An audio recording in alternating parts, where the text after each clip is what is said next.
Olá, telespectadores e internautas da TVI. Que saudade de vocês. Estamos de volta. 2023 é um ano que promete. E nós estamos recebendo aqui com uma grata satisfação o Dr. Fabiano Darini. Ele que é advogado militante na cidade de Itapetininga, com escritório também em Florianópolis, aliás, uma grande atuação na advocacia do escritório. Dr. Fabiano, que é presidente aqui da Comissão de Direito Previdenciário da nossa 43ª subseção da OAB de Itapetininga, e ele tem muita coisa legal para falar de direito previdenciário, aposentadoria, e também para divulgar um evento sensacional que vai acontecer sexta-feira agora, dia 28 de abril de 2023. Se você está vendo esse programa depois, não tem problema, porque tem muita coisa atual que nós vamos falar aqui e vamos divulgar também esse evento.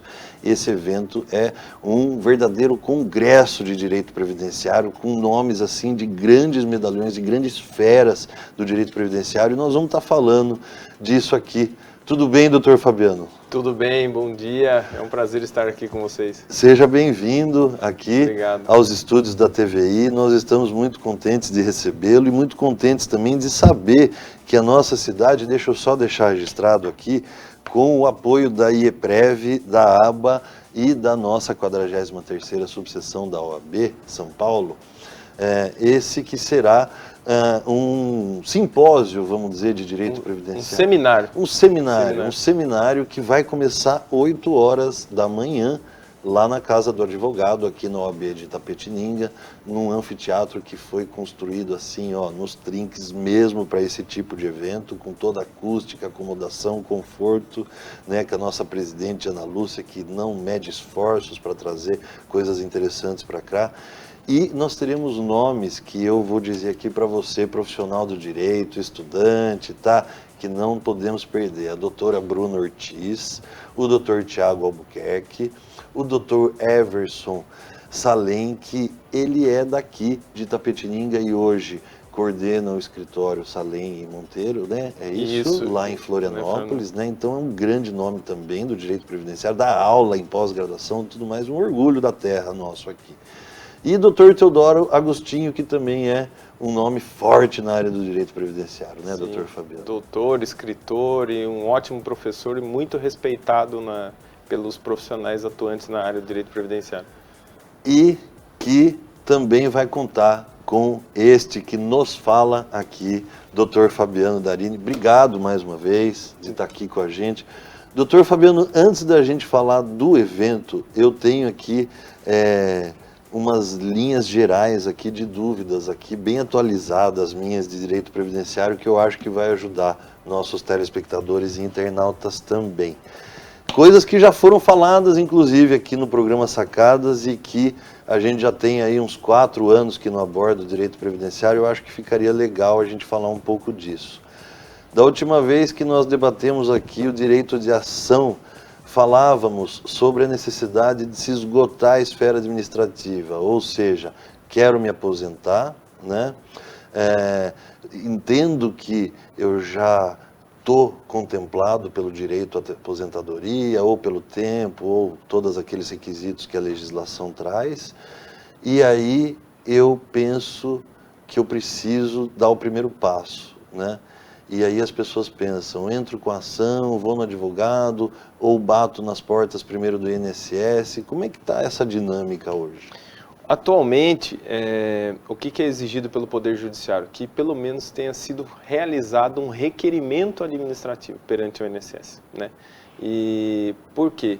Quando a gente fala em esgotar as vias administrativas, a expressão esgotar dá a impressão que seria todas as fases do processo administrativo, requerimento, recurso, não há essa necessidade.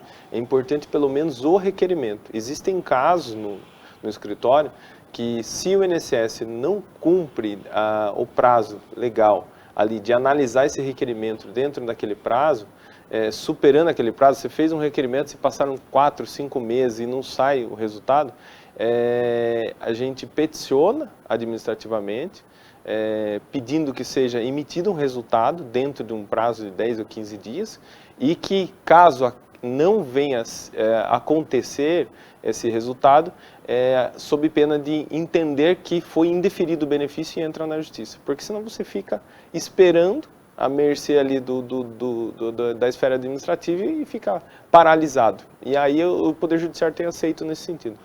Mas o INSS, ele costuma deferir pedidos administrativos ou ele tem assim uma postura de negar tudo até quando o direito está bem ali lúcido e transparente? Olha, vamos dizer assim, administrativamente falando, existem sim casos que o INSS não existe uma regra geral indefira todos.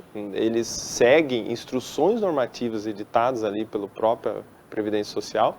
E se estiver enquadrado dentro daquelas instruções, eles acabam concedendo o benefício. Então, lógico tem que casos no escritório de deferimento administrativo? Sim, bastante casos, bastante isso é casos. interessante. O grande, inclusive a doutora Bruna Ortiz que virá, ela traz a importância, muitas das vezes, de você atuar na esfera administrativa com requerimento bem feito. Com requerimento bem feito para você postular o benefício e conseguir. Por quê? Porque existem outras realidades dentro do nosso país. Assim, vamos pensar, quando você, e principalmente agora com a reforma da Previdência, você pega a reforma da Previdência, passou a você ter que ajuizar a ação na Justiça Federal, cujas cidades estão a menos de 70 quilômetros da Justiça Federal mais próxima. Itapetininga, por exemplo, tem Sorocaba 65 quilômetros, Então, em tese, né? Itapetininga, quando veio a reforma em 12 de novembro de 2019, né, essa reforma da Previdência, ela trouxe essa nova regra, que seria o quê? Todas as cidades a menos de 70 quilômetros, você tem que ajuizar a ação, entrar com a ação na Justiça Federal. O legislador entendeu, tá pertinho, dá uma viajadinha ali, vai, né? Só que o grande problema é o quê? Você abarrota a Justiça Federal, porque você pega uma cidade que nem Sorocaba, eu não tenho exatamente a quantidade de habitantes hoje, mas, sei lá, passa de 600 mil. Você tem lá, salvo engano, quatro varas federais para 600 mil habitantes.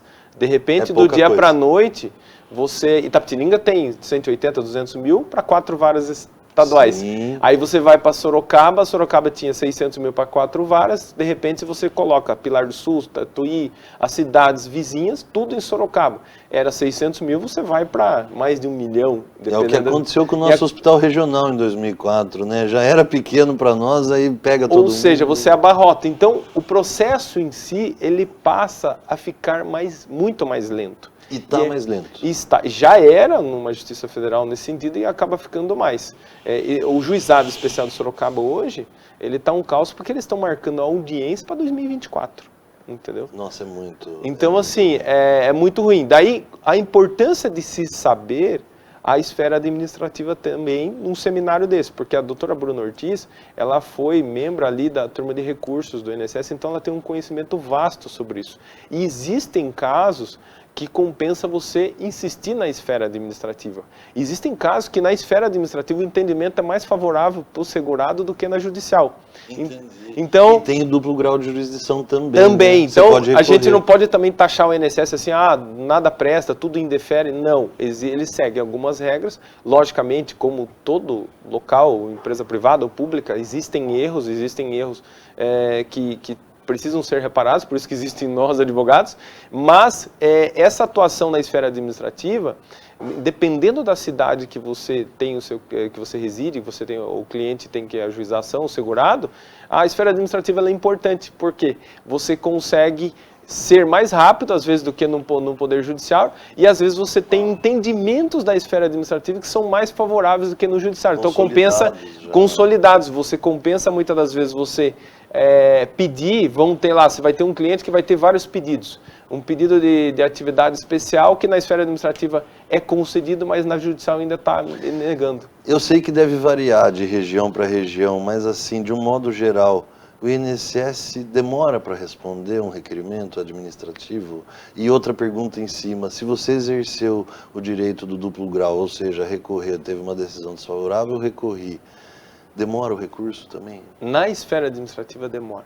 Se nós formos analisar Itapetininga, que a gente tem aqui 4 varas, os juízes que trabalham de forma rápida, em vista do que a gente tem, por exemplo, numa cidade onde tem a Justiça Federal, não compensa você recorrer administrativamente ao INSS, porque demora muito mais, entendeu? Então, o recurso administrativo ele tem uma demora, comparado com a nossa justiça aqui, exacerbada, que prejudica. No final da história, tem que se procurar um bom escritório para que analise assim, minuciosamente, se vai ser melhor para você ir por aqui ou por ali, né? Para não perder esse tempo. Para né? não perder tempo e saber também a estratégia de qual órgão você vai utilizar para conseguir o benefício.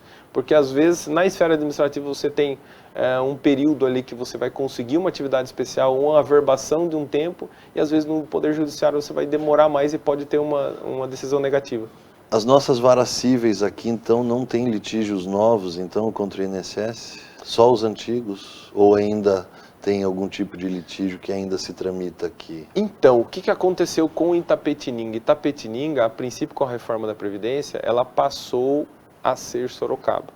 No entanto, depois foi-se comprovado pelos advogados que Itapetinga, o marco inicial da cidade até Sorocaba, se dava mais de 72 quilômetros. Então, na hora que falou 70, pegou na nossa circunvizinha aqui, né? E aí o que aconteceu? Hoje, atualmente, os processos eles podem ser ajuizados na Justiça Estadual, aqui na Justiça Delegada. Então, não está vinculado a Sorocaba. Isso foi ótimo para os segurados de Itapetininga.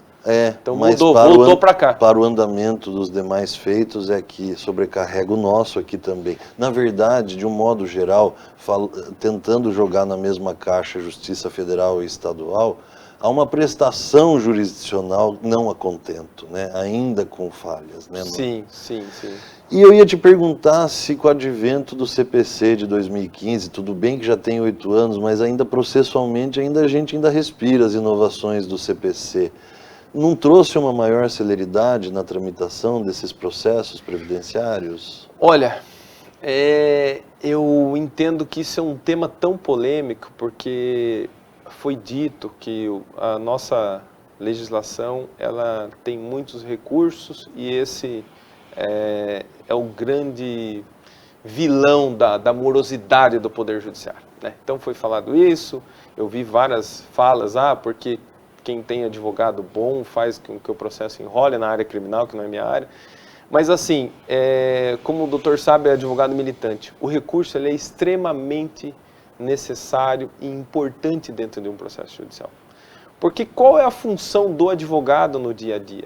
É fiscalizar se o INSS está na minha área, o INSS está fazendo o trabalho dele correto, com todo o respeito ao Poder Judiciário, mas se o juiz está fazendo, se o escrevente está fazendo o trabalho correto.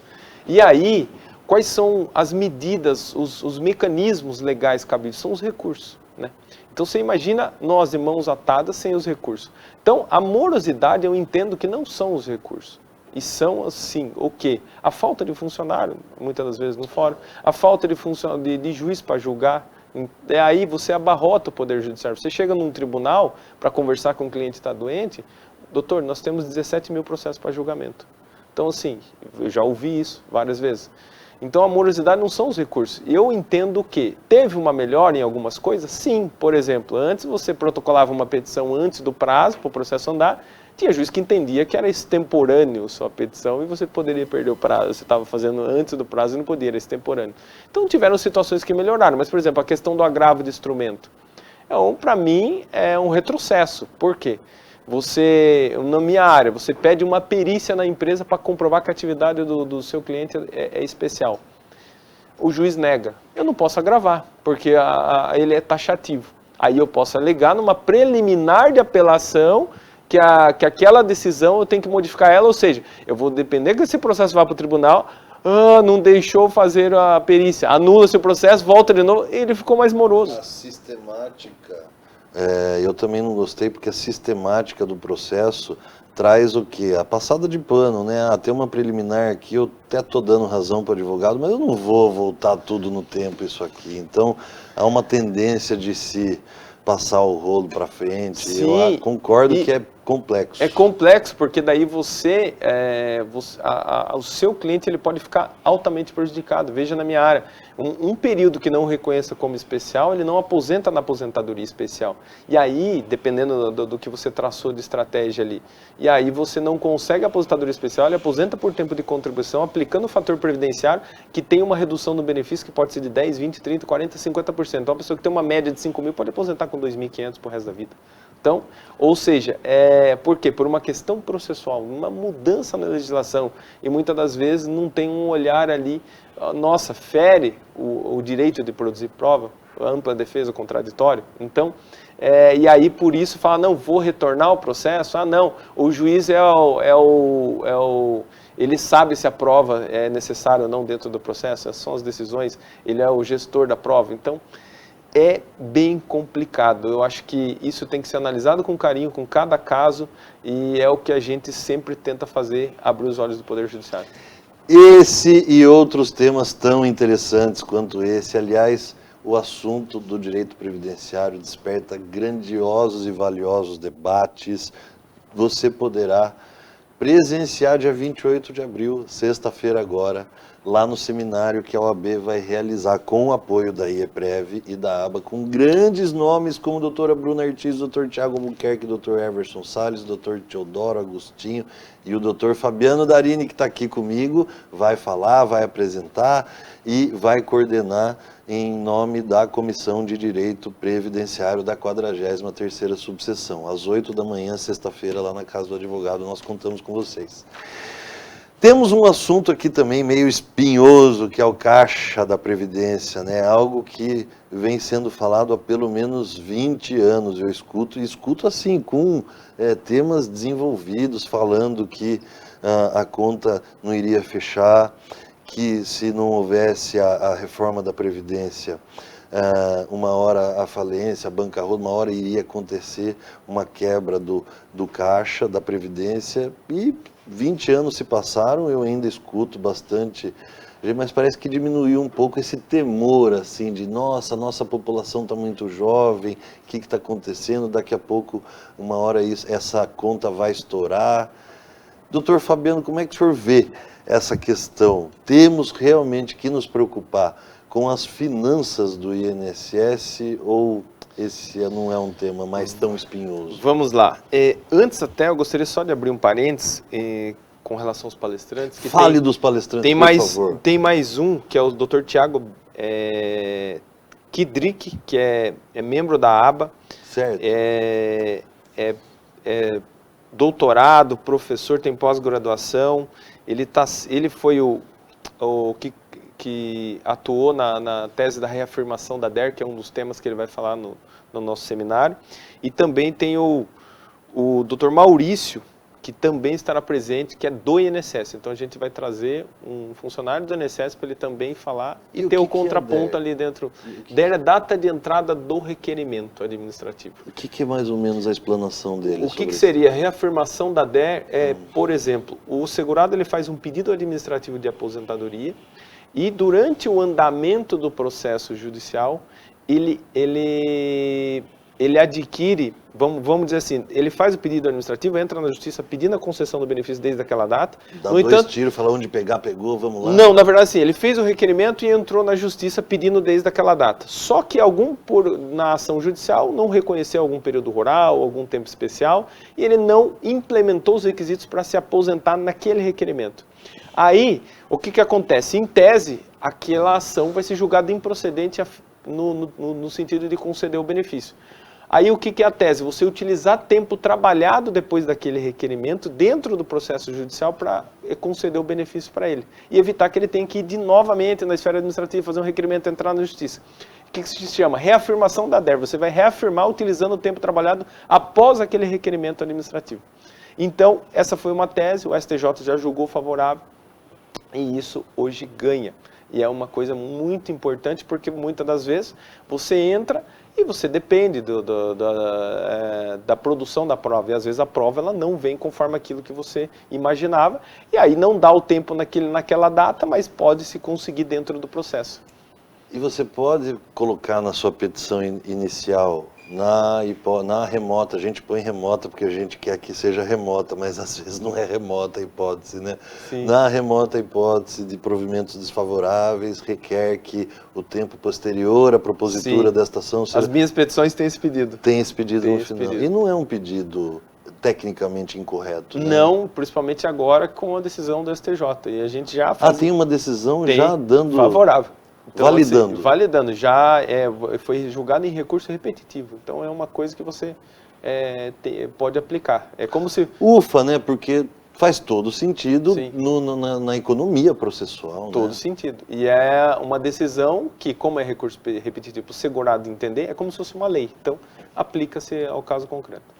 Que bacana. Agora vamos falar de um tema Do também caixa. que costuma ser... Não, o caixa, precisamos voltar no caixa, né? Que eu a gente acabei- deu uma pulada no caixa. Tá quebrado, não tá quebrado a Previdência? Olha, o que acontece? Eu vou passar aquilo que eu aprendi em congresso de direito previdenciário nesses 18 anos que eu atuo na área militando, né? Sempre frequentei congresso e, inclusive, com relação ao congresso, é muito importante a gente colocar que os palestrantes que estarão aqui em Tapetininga são palestrantes que estão em congressos de direito previdenciário, né? E aí, para você participar de um congresso, o custo é bem alto, só a inscrição é 700 a R$1.000, deslocamento, estadia e tudo mais. E esse curso é por R$130 com os mesmos palestrantes. Por isso que eu falei, um Entendeu? congresso aqui na porta da sua casa. Trouxeram um congresso. Como que a gente conseguiu isso? Graças à parceria, todas essas parcerias que foram fechadas aí, para que conseguisse. E lógico, o Dr. Everson, que é daqui, tinha um total interesse de trazer, junto com esse pessoal fazendo pós-graduação, e a gente conseguiu tudo isso. Mas voltando para o caixa, o que eu aprendi, né, nesse tempo aí?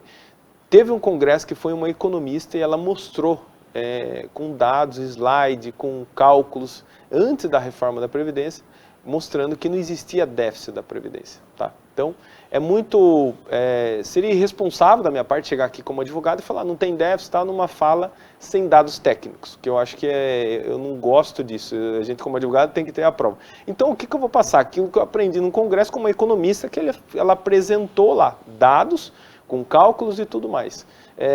Ela explicou que não existia esse déficit da Previdência, que era uma falácia do governo para fazer a reforma da Previdência, que eles destinam a verba, ao que entra para pagar as aposentadorias para outras coisas, SUS e outras coisas, e acaba ocasionando o déficit que eles falam. Mas eu, como advogado, mas Fabiano, você não acha que não tinha que ter uma reforma? Tem pessoas que você acha que aposenta muito cedo?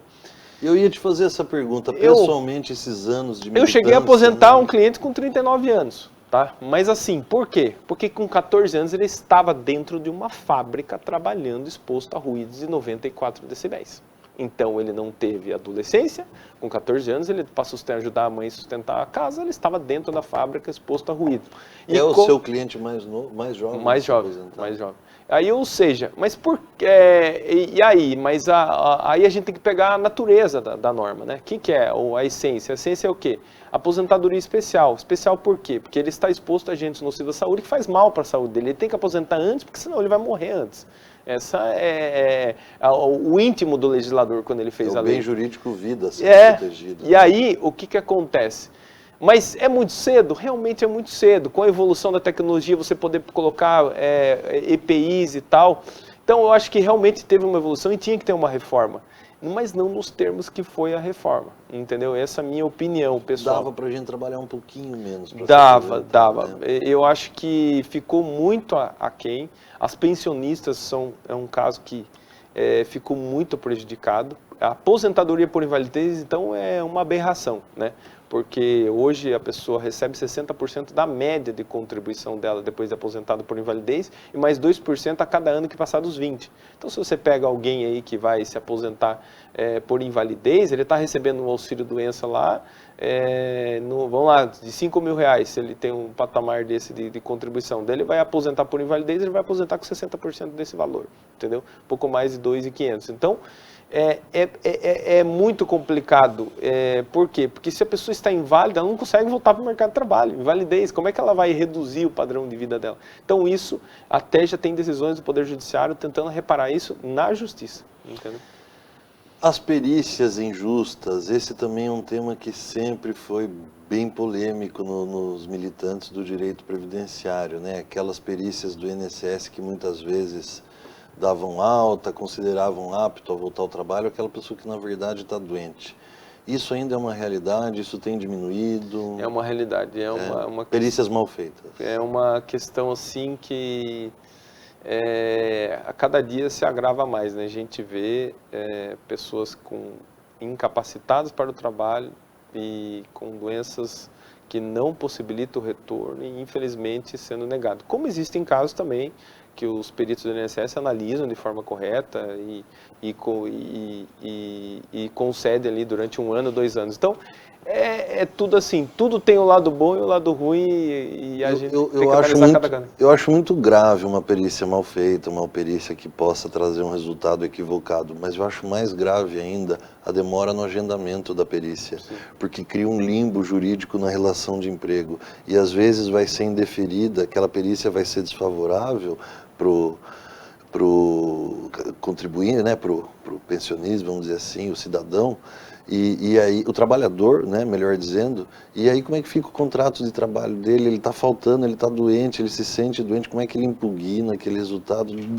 Deixa a classe trabalhadora em maus lençóis, não deixa, doutor Fabiano? Deixa, e a pessoa fica numa situação que ela fica sem salário, e aí ela faz um recurso administrativo que demora para ser julgado, se ela entra na justiça, o processo, se o juiz não concedeu uma tutela antecipada, ele para conceder o benefício, uma liminar ali para deferir, ele fica sem salário, tem, às vezes, mora de aluguel, a situação, ele fica em desesperador. E a situação dele só vai piorando, porque às vezes ele está com uma limitação física, daqui a pouco ele começa a desenvolver uma limitação mental. Por quê? Porque, e eu vejo isso na prática, é o quê? Está doente, daqui a pouco ele já desenvolve uma depressão, porque são várias coisas que vão acarretando. Tem um último tema, aliás, o último assim, porque eu fiz 4 tópicos, porque na verdade assim, eu gostaria de passar tarde aqui aprendendo um pouco de direito previdenciário. Imagina.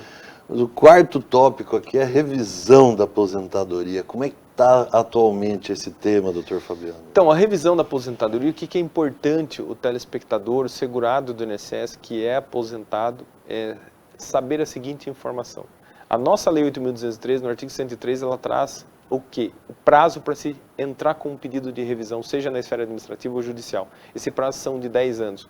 O segurado, ele confunde muito, porque vem escrito isso na carta de concessão, mas acontece muito de comparecer no meu escritório, o segurado falando, doutor, já se passou 10 anos, eu vim fazer o pedido de revisão. Ele E aí está prescrito. Ele interpreta de forma errada a redação que está lá, e aí, o que acontece? Já se passaram 10 anos. Ele imagina que ele só pode pedir a revisão da aposentadoria dele depois de 10 anos. E ainda entende que é um pedido normal que ele tem que fazer, que ele vai conseguir uma revisão. E quando, na realidade, o prazo são de 10 anos, senão ele perde o direito. Mesmo que ele tenha direito, ele não pode mais fazer o pedido. E também não são todos os segurados que têm direito à revisão, é desde que tenha ocorrido um erro no ato da concessão do benefício ou ele tenha deixado de incluir algum tempo de serviço que vai gerar uma diferença no valor da aposentadoria dele. Então, ele deixou de incluir um tempo rural, deixou de incluir um tempo especial, ou nem sabe que tem direito à contagem no tempo especial. Então, o que é o interessante?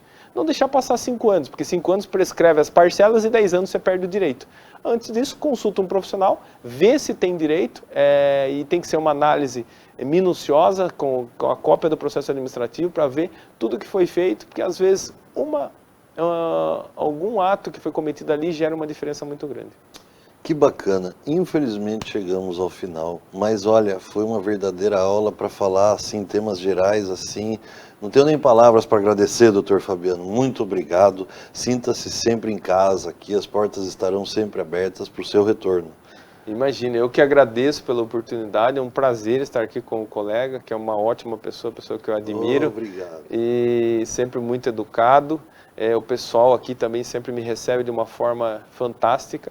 E não esquecer do nosso seminário, que será dia 28 de abril, com professores renomados.